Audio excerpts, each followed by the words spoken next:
Assalamualaikum warahmatullahi wabarakatuh. Perkenalkan, nama saya Devi Puspita dengan NIM 221011623. Di sini saya akan memaparkan dan menjelaskan materi tentang kebijakan dividen.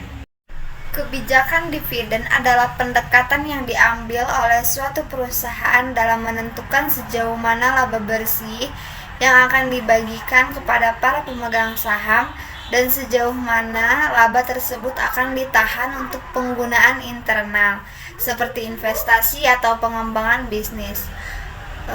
Faktor-faktor yang mempengaruhi kebijakan dividen melibatkan pertimbangan matang oleh manajemen perusahaan. Yang pertama, kondisi keuangan perusahaan. Jika perusahaan memiliki keuangan yang stabil dan menguntungkan, kecenderungan untuk membayar dividen yang konsisten bisa tinggi. Dan sebaliknya, jika perusahaan mengalami kesulitan keuangan atau membutuhkan dana untuk melunasi hutang, mungkin lebih kebijakan untuk menahan sebagian besar laba. Yang kedua adalah rencana investasi. Perusahaan yang berencana untuk ekspansi atau melakukan investasi besar-besaran mungkin memilih untuk menahan laba guna mendanai proyek tersebut daripada membayar dividen tinggi.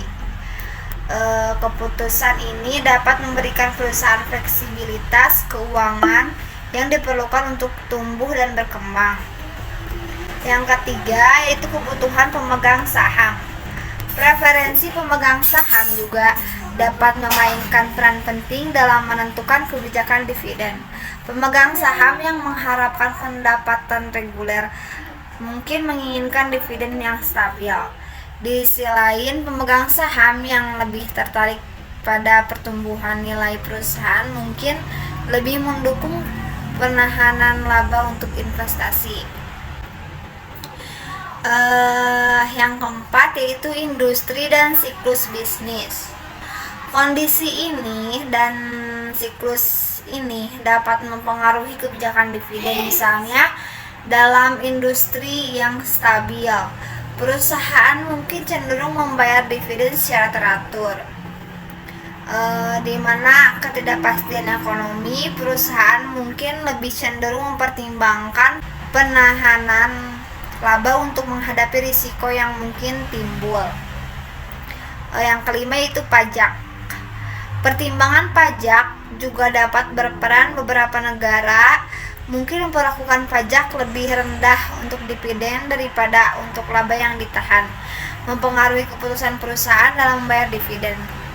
Kebijakan dividen yang bijaksana mempertimbangkan semua faktor yang menciptakan keseimbangan antara memberi nilai kepada pemegang saham saat ini dan mengamankan berkelanjutan dan pertumbuhan jangka panjang perusahaan. Sekian dari saya. Mohon maaf bila banyak kesalahan. Wabillahi taufiq wal hidayah. Wassalamualaikum warahmatullahi wabarakatuh.